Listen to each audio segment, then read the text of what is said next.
It started on a quiet Monday morning when James Turner, a 78-year-old Vietnam veteran, opened his front door to fetch the mail. There, taped across his door in bold red letters, was a notice. Eviction warning, HOA violation. His heart sank. He had lived in that same brick house for over 30 years, a place filled with memories of his late wife and decades of service. James struggled to understand. He always paid his dues on time, kept his lawn neat, and was known by everyone in the neighborhood as Mr. Turner, the man who helped fix fences and shared stories of courage. Confused, he went straight to the HOA office. That's where he met Karen Montgomery, the newly elected HOA president, a woman with sharp eyes and a sharper tongue. She smirked when he asked for clarification. "Mr. Turner, your property violates community standards. Your fence is too old, your shed is unapproved, and your mailbox doesn't meet color regulations." James stared at her in disbelief. "Ma'am, that shed has been there since 1995. The previous HOA approved it." Karen folded her arms. "Not under my leadership. You have 2 weeks to remove it, or face eviction." The cruelty in her tone wasn't lost on him. It wasn't about the shed. It was about power. The new HOA board, led by Karen, had started targeting older residents, especially those who couldn't fight back easily. That evening, James sat quietly on his porch, the sunset reflecting on his worn medals displayed in the living room.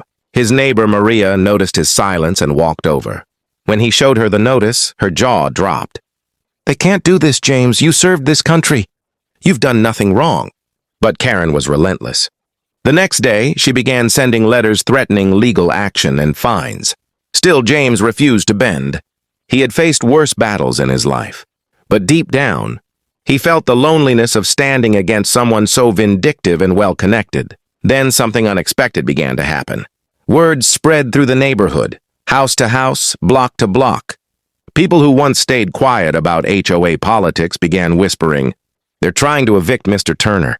By the end of the week, a group of residents gathered outside his home. What started as sympathy soon turned into determination.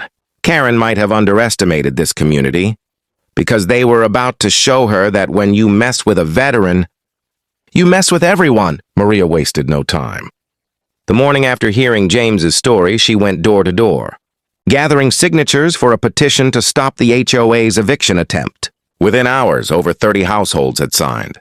Most of them had their own issues with Karen, unreasonable fines, harassment letters, or rude treatment at meetings, but no one had dared to stand up until now. Meanwhile, Karen strutted through the neighborhood like she owned it. Her silver SUV, emblazoned with a vanity plate reading, "Rule for You," became a symbol of arrogance. She told anyone who would listen, "That old man's house drags down property values.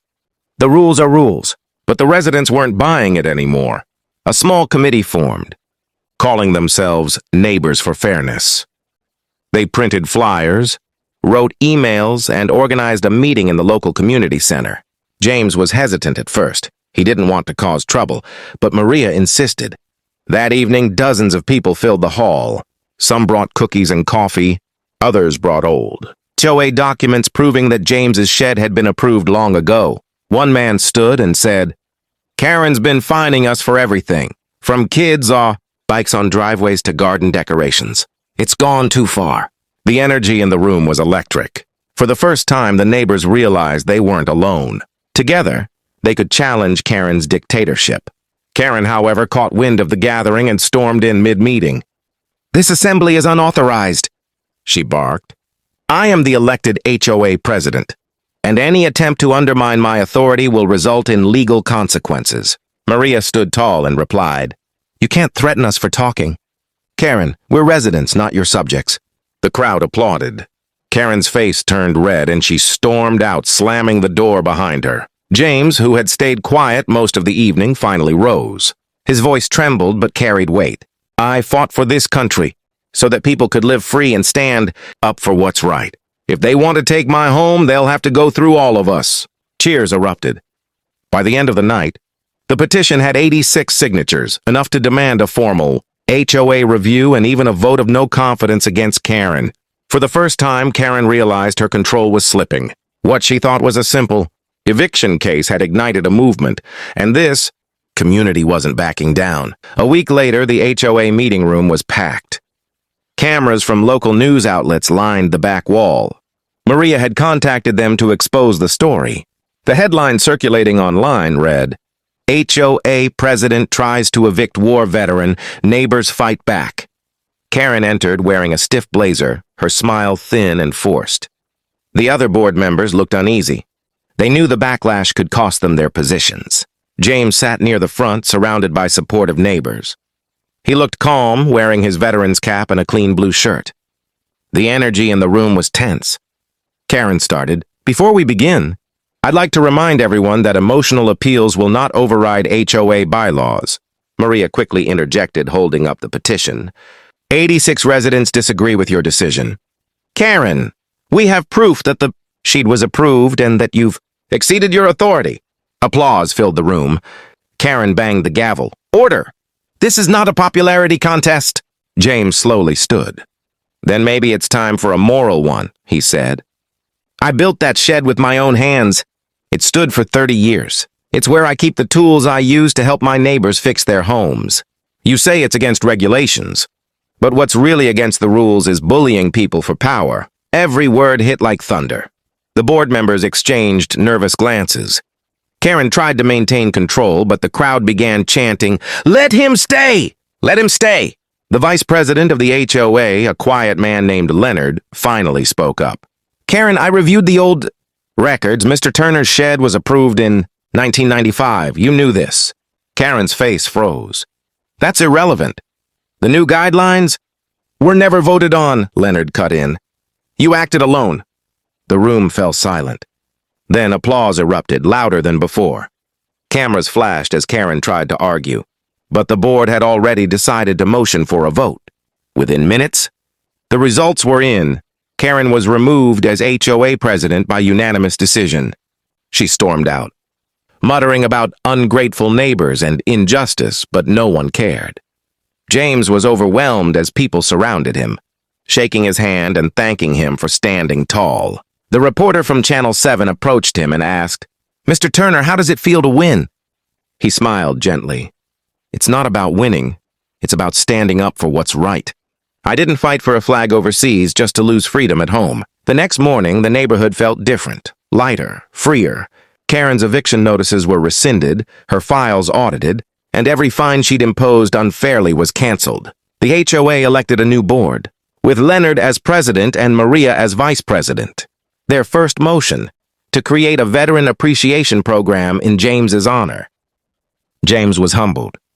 I didn't need all this, he told them, but Maria smiled. You earned it. News of the community's stand spread far beyond their town. Social media flooded with messages, praising the residents for defending their neighbor. One post read, This is what America should look like, people, standing up for those who stood up for us. As for Karen, she sold her home quietly a month later and moved away. Rumor had it she tried to run another HOA, but word of her past followed her wherever she went. Meanwhile, James's home became a gathering spot once again. Every weekend, families stopped by for barbecues and neighborhood projects. He repaired fences, fixed bikes, and shared stories with the kids about teamwork and courage. One evening, Maria brought him a framed photograph of the crowd cheering at the meeting. At the bottom, it read, A community united, because one man refused to back down. James smiled softly. You know, I used to think my fighting days were long over, he said. But sometimes the biggest battles happen right in our own backyards. The camera crews eventually left, and life returned to normal. But the bond among neighbors never faded. They created a fund to help elderly or disabled residents with home repairs, ensuring no one would ever be targeted or bullied again. During the next Veterans Day, the town mayor visited and presented James with a Local Heroes Award. As he accepted it, he looked out at the crowd, his friends, his neighbors, his community, and said, You didn't just protect my home, you protected what this country stands for, unity, respect, and decency. Thunderous applause followed. Children waved flags. For years to come, people would retell the story of how a stubborn HOA president tried to evict an old veteran, and how an entire community rose together to say no. And in the quiet moments, when James sat on his porch watching the sunset, He knew one thing for sure. Home isn't just a place you live, it's the people who refuse to let you lose it.